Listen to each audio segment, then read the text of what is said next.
Take it away, Group 9.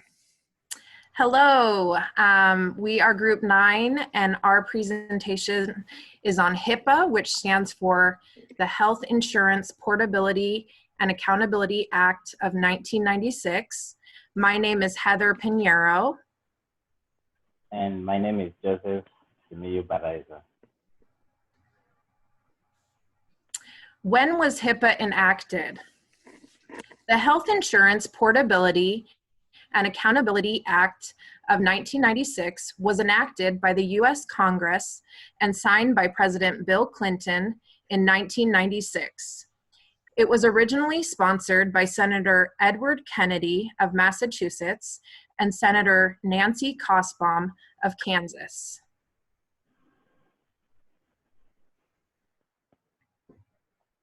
The HIPAA timeline. HIPAA was enacted in 1996, and then in 2000, transaction and court case rules was added. In the same year, Congress passed the privacy rule. Then in 2003, security rule took effect. In 2006, enforcement rule was enacted. In the same year, national provider identifier rule was added. In 2009, breach notifications rule was signed. And in 2013, omnibus final rule took effect. The titles of HIPAA.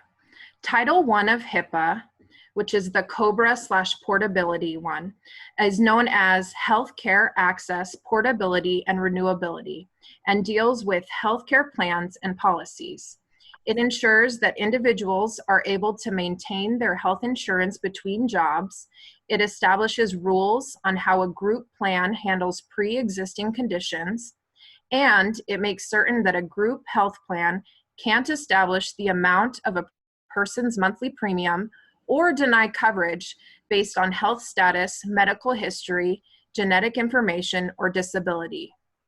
Title II of HIPAA, which is the accountability/privacy title, is known as Administrative Simplification Provisions, made up of Privacy Rule, Transactions and Code Sets Rule, Security Rule, National Provider Identifiers Rule, and Enforcement Rule. For it to function effectively, it requires the establishment of national standards for electronic healthcare transactions and national identifiers for providers, health insurance plans, and employers.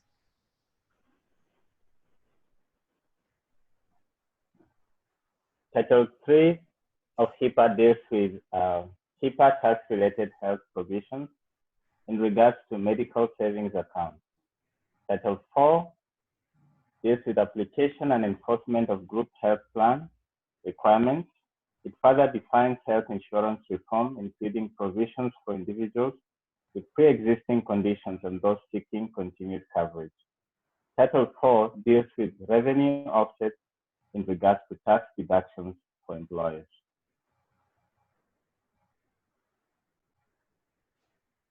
The main functions of HIPAA are: it addresses limitations on health care insurance coverage and ensures the ability to maintain health insurance coverage for millions of American workers and their families when they change or lose their jobs.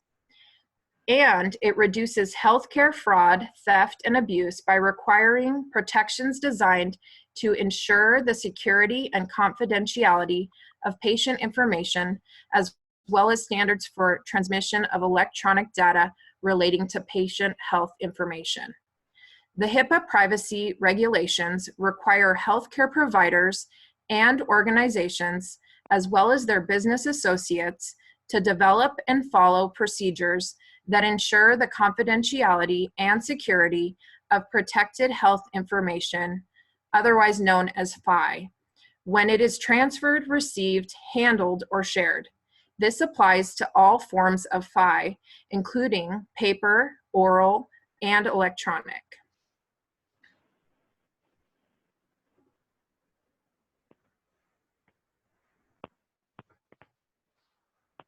Three circumstances of health insurance possibility due to HIPAA.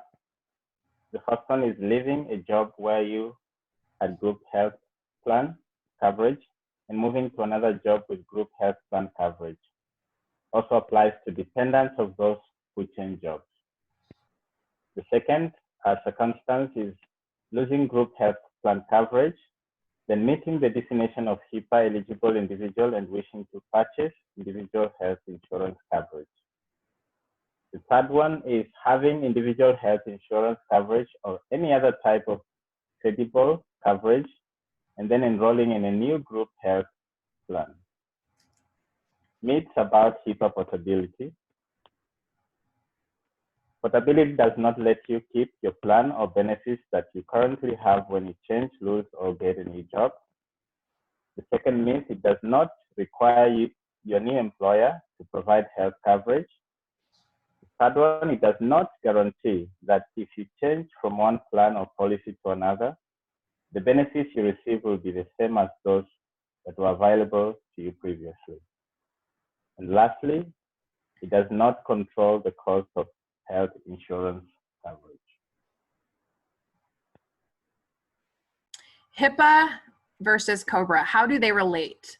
COBRA, otherwise known as Consolidated Omnibus Budget Reconciliation Act of 1986, was passed before HIPAA of 1996. HIPAA and COBRA are separate laws. HIPAA made changes to COBRA's coverage in three main areas: extension of disability, the definition of a qualified beneficiary, and COBRA's continuation coverage duration.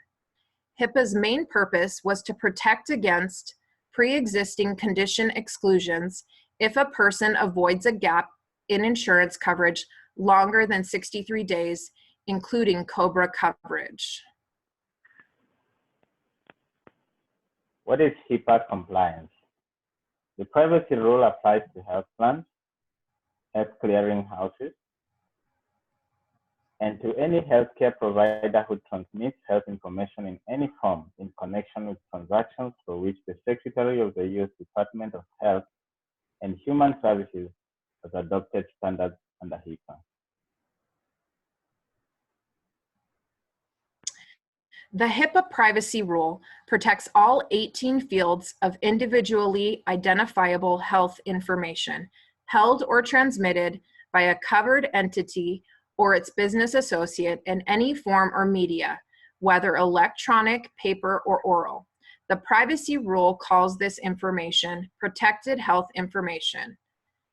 HIPAA requirements mandate that this type of information must be protected.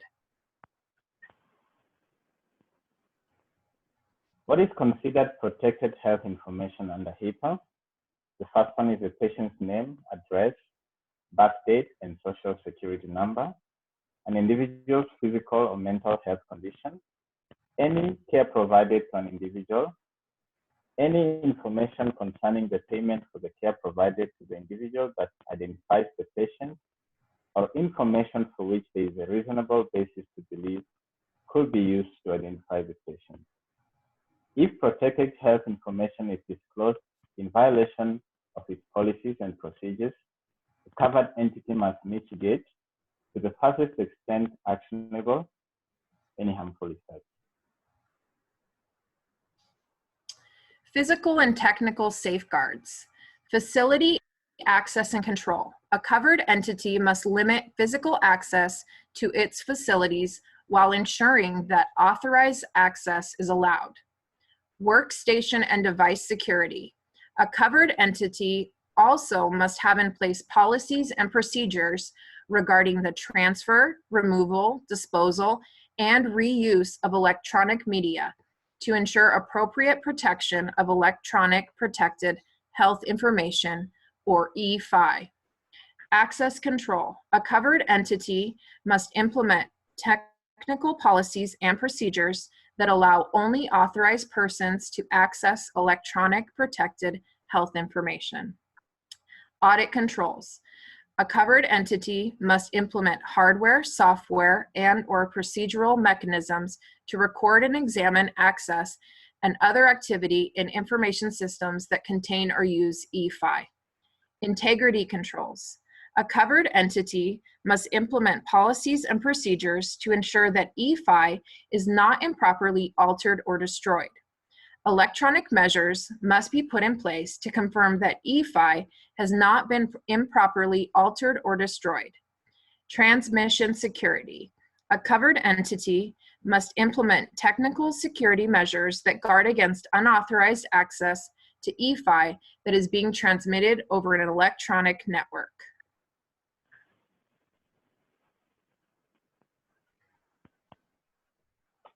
HIPAA violation penalties. Tier 1, lack of awareness. The penalty is 100 to 50,000, and the maximum is 1.5 million. Tier 2, reasonable cause or lack of due diligence. The penalty is $1,000 to 50,000, and the maximum is 1.5 million. Tier 3, performed with willful neglect, then corrected. The penalty is 10,000 to 50,000. The maximum is 1.5 million. And lastly, Tier 4, made with willful neglect and not corrected. The penalty is 50,000 and the maximum is 1.5 million. Who is covered by and must follow HIPAA? The HIPAA privacy rule applies to organizations that are considered HIPAA-covered entities, including health plans, healthcare clearinghouses, and healthcare providers. In addition, the HIPAA privacy rule requires covered entities that work with a HIPAA business associate to produce a contract that imposes specific safeguards on the protected health information, or FI, that the business associate uses or discloses. A HIPAA-covered entity is any organization or corporation that directly handles FI or PHR, which is personal health records. The most common examples of covered entities include hospitals, doctors' offices, and health insurance providers.